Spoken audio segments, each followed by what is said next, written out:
Assalamualaikum warahmatullahi wabarakatuh. Kami akan menjelaskan materi tentang struktur sistem komputer, mata kuliah Sistem Operasi, dosen Bapak Sufajar Butsianto Skom Mkom.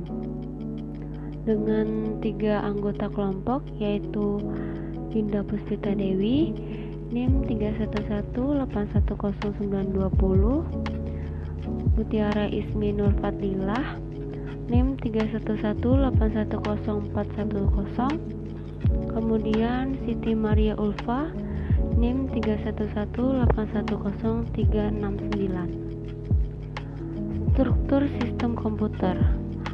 Struktur sistem komputer terdiri dari interupsi, proteksi perangkat keras, proteksi I/O, dan proteksi memori. Interupsi adalah salah satu karakteristik komputer yang seringkali ditunjukkan adalah ia selalu mengerjakan perintah berurut, langkah demi langkah. Begitulah cara prosesor CPU di komputer. Akan tetapi, tidak selamanya alur eksekusi selalu berurutan. Prosesor dapat saja menerima sebuah sinyal penting di mana ia harus menanganinya dan menunda terlebih dahulu apa yang sedang dikerjakannya saat ini. Sinyal yang penting tersebut disebut sebagai interupsi. Interupsi dari sudut pandang user program, interupsi atau interrupt merupakan gangguan dari urutan normal eksekusi. Ketika proses interrupt atau interupsi selesai, proses eksekusi akan kembali berjalan. Proses dan sistem operasi bertanggung jawab untuk mengembalikan program pengguna yang tertunda, kemudian melanjutkannya pada titik yang sama. Jadi, ketika proses terhenti atau tertunda, kemudian prosesor dan sistem operasi akan melanjutkannya pada titik yang sama, yaitu titik yang dimana proses itu tertunda.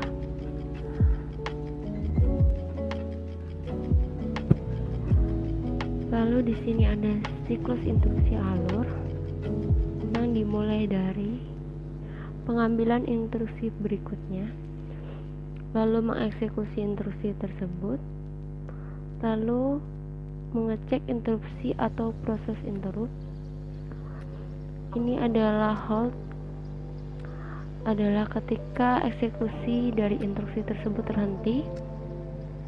Lalu interrupt disable, yaitu instruksi yang memungkinkan, yaitu interrupt enable, yaitu interupsi yang non-aktif. Ini adalah siklus fetch, yaitu pengambilan siklus. Di sini ada siklus eksekusi, yaitu pengambilan eksekusi. Kemudian ini adalah siklus interrupt, yaitu siklus interupsi. Pada siklus interupsi, proses mengecek lalu memeriksa apakah ada interupsi yang ditandai adanya sinyal interupsi. Jika tidak ada interupsi yang tertunda, maka prosesor mengambil instruksi atau perintah berikutnya dari program yang sedang berjalan. Jika interupsi tertunda, maka prosesor akan menunda eksekusi dari program yang berjalan dan menyimpan konteksnya. Ini berarti menyimpan alamat instruksi berikutnya yang akan dieksekusi dan didata, lalu diseleksi dan disimpan data-data yang relevan dengan aktivitas eksekusi yang dijalankan. Kemudian mengatur perhitungan program ke alamat awal dari penanganan instruksi. Kemudian prosesor akan melanjutkan ke siklus pengambilan dan mengambil perintah atau instruksi pertama dalam program penanganan intrusi yang akan melayani intrusi tersebut. Program penanganan intrusi umumnya merupakan bagian dari sistem operasi, sehingga program ini bisa menentukan sifat interupsi dan melakukan tindakan yang diperlukan oleh I/O. Jenis interupsi berdasarkan alurnya. Yang pertama adalah software. Interupsi yang sering muncul pada software misalnya adalah suatu program ingin mencetak hasil dengan printer, maka akan terjadi interupsi atau penghentian sementara. Yang kedua adalah hardware. Interupsi yang terjadi pada hardware adalah karena adanya aksi pada perangkat keras, seperti pada saat kita menekan tombol keyboard atau menggerakkan mouse, maka pada kegiatan tersebut akan terjadi sebuah interupsi. Interupsi ini terbagi lagi menjadi dua, yaitu maskable interrupt yang terjadi karena aksi dari luar dan non-maskable interrupt terjadi karena memori atau kesalahan parity pada program. Penyebab terjadinya interupsi pada program yaitu karena terjadi akibat eksekusi suatu instruksi. Kemudian timer disebabkan oleh timer prosesor. Penyebab yang lain adalah disebabkan oleh input atau output controller, baik sebagai tanda bahwa operasi telah selesai maupun memberi tanda error, serta kegagalan hardware dan lainnya. Proteksi perangkat keras. Pada saat suatu proses sedang berjalan, ada keadaan di mana prosesor berhenti. Hal ini menandakan proses telah diterminate. Oleh karena itu, selanjutnya akan mencari data yang telah terjadwal untuk dimasukkan ke dalam memori lalu diproses. Contoh, ketika proses print lalu USB print tercabut, maka kesalahan dideteksi oleh perangkat keras penghubung input atau output yang setelah itu ditangani oleh OS.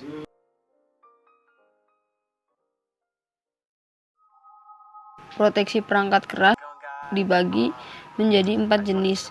Yang pertama, proteksi CPU, kedua, proteksi memori, ketiga, proteksi input atau output, dan yang keempat adalah dual mode operation.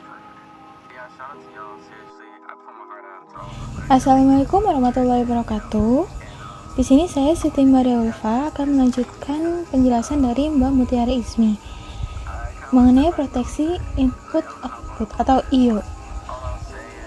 Pengguna bisa mengacaukan sistem operasi dengan melakukan instruksi input output ilegal dengan mengakses lokasi memori untuk sistem operasi atau dengan cara hendak melepaskan diri dari prosesor. Untuk mencegahnya, kita menganggap semua instruksi input-output sebagai privilege instruction, sehingga mereka tidak bisa mengerjakan instruksi input-output secara langsung ke memori, tetapi harus melewati sistem operasi terlebih dahulu. Proteksi input-output dikatakan selesai jika pengguna dapat dipastikan tidak akan menyentuh mode monitor. Jika hal ini terjadi, proteksi input-output dapat dikompromikan. Nah, bisa dilihat di sini ada cara kerja proteksi input output, yaitu ada 3 bagian, yaitu pertama input device, yang kedua CPU, yang ketiga ada output device. Nah, di sini akan menjelaskan dari bagian-bagian CPU. Di CPU sendiri ada bagian-bagiannya, yaitu prosesor, control unit, ALU, dan di memori ada ROM dan RAM. Untuk prosesor, untuk fungsi prosesor yaitu untuk memahami dan melaksanakan perintah dan data dari perangkat lunak. Dan dalam sistem kerja komputer, prosesor melakukan manajemen arus data sehingga tidak terjadi stuck data dalam proses operasinya. Lalu selanjutnya ada control unit atau CU. CU sendiri digunakan untuk menjalankan dan menjalani urutan dalam urutan yang telah ditetapkan.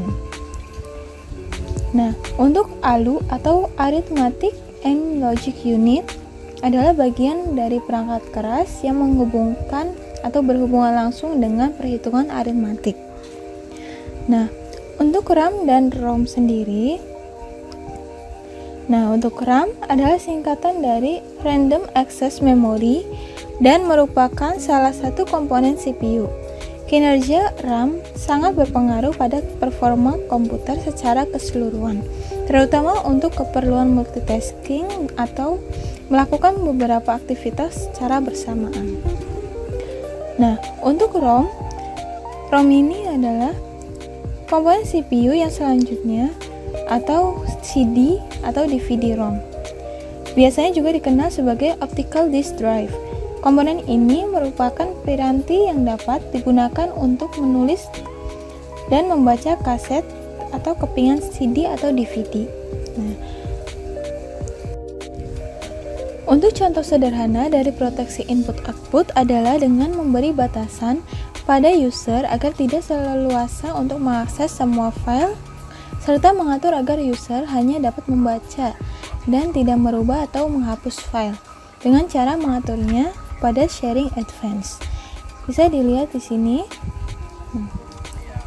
Ini adalah settingan agar pengguna hanya dapat melihat, tidak bisa mengedit atau menghapusnya. Selanjutnya,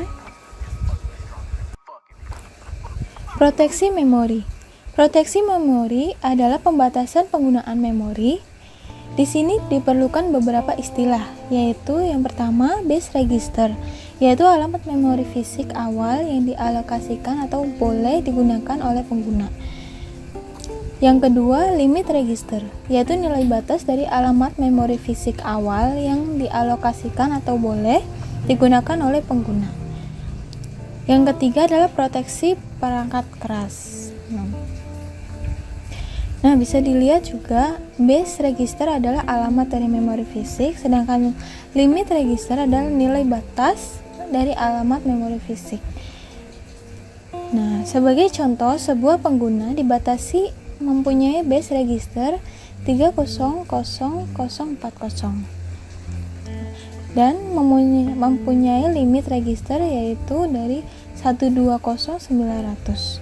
Maka pengguna hanya diperbolehkan menggunakan alamat memori fisik antara di sini 300040 atau 300.040 hingga 420.940 atau pembacaannya seperti itu.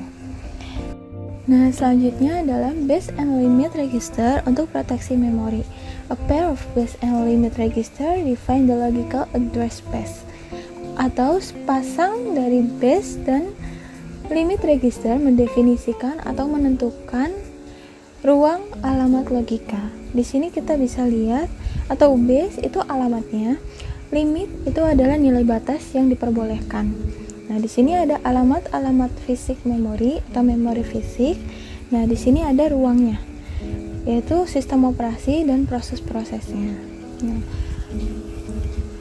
mungkin seperti itu saja yang dapat saya sampaikan atau saya jelaskan. Apabila ada salah kata atau cara menjelaskan atau pembacaan yang salah, saya mohon maaf.